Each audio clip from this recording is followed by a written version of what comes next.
ಸಾರಿಗೆ ನೌಕರರ ಮನವೊಲಿಸಲಿಕ್ಕೆ ಸಭೆಯನ್ನು ಮಾಡ್ತೀವಿ, ಅವರ ಜೊತೆಗೆ ಮಾತುಕತೆ ಆಡ್ತೀವಿ ಅಂತಲೂ ಕೂಡ ನಿನ್ನೆ ಸಾರಿಗೆ ಸಚಿವರಂತ ರಾಮಲಿಂಗಾರೆಡ್ಡಿ ಅವರು ಮಾಹಿತಿಯನ್ನು ನೀಡಿದ್ದಾರೆ. ಈ ಹಿನ್ನೆಲೆಯಲ್ಲಿ ಇದನ್ನು ಕೂಡ ಸಾರಿಗೆ ನೌಕರರು ಎಕ್ಸ್ಪೆಕ್ಟ್ ಮಾಡ್ತಾ ಇದ್ದಾರೆ. ಏಕಾಏಕಿಯಾಗಿ ನೀವು ಆದೇಶವನ್ನು ಹೊರಡಿಸಿದಿರಿ, ಆದರೆ ನಮ್ಮ ಬೇಡಿಕೆ ಇದ್ದಿದ್ದು 38 ತಿಂಗಳ ಹಿಂಬಾಕಿ ವೇತನ, ನೀವು ಕೊಡ್ತೀವಿ ಅಂತ ಹೇಳ್ತಾ ಇರೋದು 26 ತಿಂಗಳ ಹಿಂಬಾಕಿ ವೇತನವನ್ನು. ಇದನ್ನು ಒಪ್ಪೋದಿಲ್ಲ, ಮೊದಲನೇ ಬೇಡಿಕೆ. ಇನ್ನು ಎರಡನೇ ಭಾಳ ಪ್ರಮುಖವಾದಂಥ ಬೇಡಿಕೆ ಇರೋದು ವೇತನ ಪರಿಷ್ಕರಣೆ 4 ವರ್ಷಕ್ಕೊಂದ್ಸರಿ ಆಗಬೇಕು. 2004 ಜನವರಿಯಿಂದ ವೇತನ ಪರಿಷ್ಕರಣೆ ಆಗಬೇಕಾಗಿತ್ತು, ಆದರೆ ಇದುವರೆಗೂ ಕೂಡ ಆಗಿಲ್ಲ. ಈ ಹಿನ್ನೆಲೆಯಲ್ಲಿ 2024 ಜನವರಿ 1ರಿಂದನೇ ಅದು ವೇತನ ಪರಿಷ್ಕರಣೆ ಆಗೋ ರೀತಿಯಾಗಿ 25% ವೇತನ ಹೆಚ್ಚಳ ಮಾಡಬೇಕು ಅಂತ ಹೇಳ್ತಿದ್ದಾರೆ. ಇದೇ ಕಾರಣಕ್ಕಾಗಿ ಸರ್ಕಾರ ಆದೇಶ ಹೊರಡಿಸಿರೋದೇನೆಂದರೆ ಕಳೆದ ವರ್ಷ ಅಂದರೆ 2025 ಜನವರಿಯಿಂದ ನಾವು ವೇತನವನ್ನು ಹೆಚ್ಚಳ ಮಾಡ್ತೀವಿ. ಎಷ್ಟು ಮಾಡ್ತೀವಿ ಅನ್ನೋದ್ರ ಬಗ್ಗೆ ನಾವು ಸ್ಪಷ್ಟವಾದಂಥ ಮಾಹಿತಿಯನ್ನು ಸಭೆ ಜೊತೆಗೆ ಅಂದರೆ ಸಾರಿಗೆ ನೌಕರರ ಮುಖಂಡರ ಜೊತೆಗೆ ಮಾತಾಡಿ ನಾವು ಮಾಹಿತಿಯನ್ನು ನೀಡ್ತೀವಿ ಅಂತ ಹೇಳ್ತಾ ಇದ್ದಾರೆ. ಆದರೆ ಇವ್ಯಾವಕ್ಕೂ ಕೂಡ ಒಪ್ತಾ ಇಲ್ಲ. ನಮ್ಮ ಬೇಡಿಕೆ ಇರೋದು ಭಾಳ ಜೆನ್ಯೂನ್ ಇದೆ. ಆ ಜೆನ್ಯೂನ್ ಇರುವಂಥ ಬೇಡಿಕೆಯನ್ನು ಈಡೇರಿಸದೇ ಇದ್ದರೆ ನಾವು ಇಂದು ಸಂಜೆ 4 ಗಂಟೆಗೆ ನಿರ್ಧಾರವನ್ನು ಕೈಗೊಳ್ಳಬೇಕಾಗತ್ತೆ.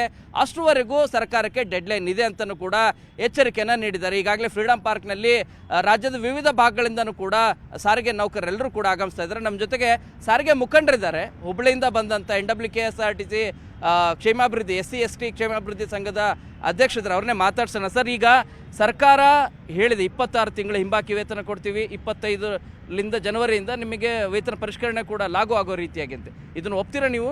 ಇಲ್ಲ ಸರ್, ಇದನ್ನು ನಾವು ಖಂಡಿತವಾಗಿ ಒಪ್ಪೋದಿಲ್ಲ. ಯಾಕಂದರೆ ನಮಗೆ 1/1/20ಕ್ಕೆ ಅಗ್ರಿಮೆಂಟ್ ಮಾಡಬೇಕಾಗಿತ್ತು.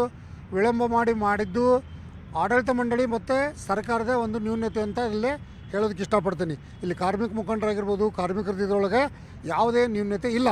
ಅದಕ್ಕೆ ನಮಗೆ 1/1/20ರಿಂದ ಏನು ಅಗ್ರಿಮೆಂಟ್ ಆಗಿದೆ 15%, ಆ 18% ಅಗ್ರಿಮೆಂಟಿಂದು 15% ಅಗ್ರಿಮೆಂಟಿಂದು ಹಿಂಬಾಕಿನ 38 ತಿಂಗಳದ್ದು ಕೊಡಬೇಕು. ಆ 38 ತಿಂಗಳದ ಹಿಂಬಾಕಿನ ಕೊಡಲೇಬೇಕು. ಯಾಕಂದರೆ ಈಗಾಗಲೇ ಅದು ಆ ಕಾಲ ಗತಿಸಿ ಹೋಗಿಬಿಟ್ಟೈತಿ. ಅದನ್ನು ಕೊಡಬೇಕು ಅವರು. ಅದನ್ನು ಕೊಡಲಿಲ್ಲ ಅಂದರೆ ನಾವು ಒಪ್ಪೋದಿಲ್ಲ ಸರ್. DCM DK ಶಿವಕುಮಾರ್ ಇವತ್ತೊಂದು ಸ್ಟೇಟ್ಮೆಂಟ್ ಕೊಟ್ಟಿದ್ದಾರೆ, ಇದು ಕೊಡ್ತಾ ಇರೋದೇ ಹೆಚ್ಚು ಅನ್ನೋ ರೀತಿಯಾಗಿ. ಇನ್ನೂ ನಿಮ್ಮ ಬೇಡಿಕೆಗಳೆಲ್ಲವನ್ನು ಕೂಡ ಈಡೇರಿಸೋಕ್ಕಾಗಲ್ಲ. ಸರ್ಕಾರದ ಸಮಸ್ಯೆಯನ್ನು ಕೂಡ ನೀವು ಅರ್ಥ ಮಾಡ್ಕೋಬೇಕು, ಪರಿಸ್ಥಿತಿನೂ ಕೂಡ ಅರ್ಥ ಮಾಡ್ಕೊಳ್ಬೇಕು. ಇದು ಕೊಡ್ತಿರೋದೇ ಜಾಸ್ತಿ ಅಂತ ಹೇಳ್ತಾ ಇದ್ದಾರೆ. ಇಲ್ಲ ಸರ್, ಕೊಡ್ತಿರೋದೇನು ಜಾಸ್ತಿ ಅಲ್ಲ. ಈಗ ನಾವು ನಮ್ಮ ಕಾರ್ಮಿಕರೆಲ್ಲ ದುಡ್ದಂಥ ದುಡ್ಡು ಅದು. ಆ 38 ತಿಂಗಳ ಅರಿಯರ್ಸನ್ನು ಕೊಡಲೇಬೇಕು. ಅದು ಸರ್ಕಾರಕ್ಕೆ ಭಾರ ಆಗ್ತೈತಿ, ಅದು ಆಗ್ತೈತಿ, ಇದು ಆಗ್ತೈತಿ ಅಂತ ಹೇಳುವಂಥ ಅವಶ್ಯಕತೆ ಇಲ್ಲ. ಈ ಸ್ತ್ರೀ ಶಕ್ತಿ ಯೋಜನೆ ತಂದ ಮೇಲೆ ನಾವು ಸಾಕಷ್ಟು ಕಷ್ಟ ಬಿಟ್ಟು ಇರೋ ಬಸ್ಸು ಮತ್ತು ಇರೋ ಕಾರ್ಮಿಕರದ ಇದರೊಳಗನೆ ಸಾಕಷ್ಟು ನಾವು ಅವ್ರಿಗೆ ಒಂದು ಸರ್ಕಾರಕ್ಕೆ ಒಳ್ಳೆಯ ಹೆಸರನ್ನು ತಂದು ಕೊಟ್ಟೇವಿ. ಆ ಒಳ್ಳೆಯ ಹೆಸರನ್ನು ತಂದು ಕೊಟ್ಟಿದ್ದಕ್ಕಾದರೂ ನಮ್ಮ KSRTC ಕಾರ್ಮಿಕರಿಗೆ ಅವರು ಈ 38 ತಿಂಗಳ ಅರಿಯರ್ಸನ್ನು ಕೊಡಲೇಬೇಕು. ಕೊಡೋ ಮಟ್ಟ ನಾವು ಸ್ಟ್ರೈಕ್ನ ಮುಂದುವರಿಸ್ತೀವಿ ಅನ್ನುವಂಥದ್ದನ್ನು ಈ ಸಂದರ್ಭದಾಗ ಹೇಳಕ್ಕೆ ಇಷ್ಟಪಡ್ತೀನಿ. ಅಂದರೆ ಈಗ ಸರ್ಕಾರ ಹೊರಡಿಸಿರುವಂಥ ವೇತನ ಪರಿಷ್ಕರಣೆ ಆದೇಶ ನೀವು ಒಪ್ಪಲ್ಲ? ನೀವು ಇಲ್ಲ ಸರ್, ಈಗ ಅವರು ಅದು ಸರ್, ಈಗ ವೇತನ ಪರಿಷ್ಕರಣೆ ಒಡಂಬಡಿಕೆ ಆಗಬೇಕು ಅಂದರೆ ದ್ವಿಪಕ್ಷೀಯ ಒಂದು ಮಾತುಕತೆ ಆಗಬೇಕು. ಈಗ ಅವ್ರು ಮಾಡಿರೋದು ಏಕಪಕ್ಷೀಯವಾದಂಥ ತೀರ್ಮಾನ. ಆ ತೀರ್ಮಾನಕ್ಕೆ ನಾವು ಬದ್ಧರಾಗಿರೋದಿಲ್ಲ. ಅವರು ಅದು ಏಕಪಕ್ಷೀಯವಾಗಿ ತೀರ್ಮಾನ ಮಾಡಬೇಕಾಗಿತ್ತಂದರೆ 2 ವರ್ಷದ ಹಿಂದೆ ಮಾಡ್ಬೋದಿತ್ತು. ಅವರು ಇಲ್ಲಿ ಮಟ್ಟ ಅವ್ರು ಜಗ್ಗು ಅವಶ್ಯಕತೆನೇ ಇರಲಿಲ್ಲ. ಅದಕ್ಕೆ ಸರ್ಕಾರ ಈ ನಮ್ಮ 1,15,000 ಕಾರ್ಮಿಕರ ಒಂದು ಇದನ್ನು ಮನದಲ್ಲಿ ಇಟ್ಕೊಂಡು ಈ 1/1/20ರಿಂದ ಏನು 38 ತಿಂಗಳದ ಅರಿಯರ್ಸ್ ಕೊಡಬೇಕು, ಅದನ್ನು ಕೊಡಬೇಕು.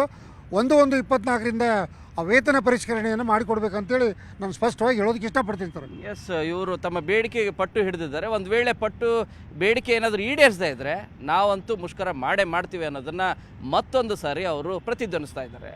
ನಿರ್ಭೀತ, ನಿಷ್ಪಕ್ಷಪಾತ, ವಿಶ್ವಾಸಾರ್ಹ ಸುದ್ದಿಗಳಿಗೆ ಮತ್ತೊಂದು ಹೆಸರಾಗಿರುವ News18 ಕನ್ನಡ ಈಗ ಆಪ್ನಲ್ಲೂ ಲಭ್ಯವಿದೆ.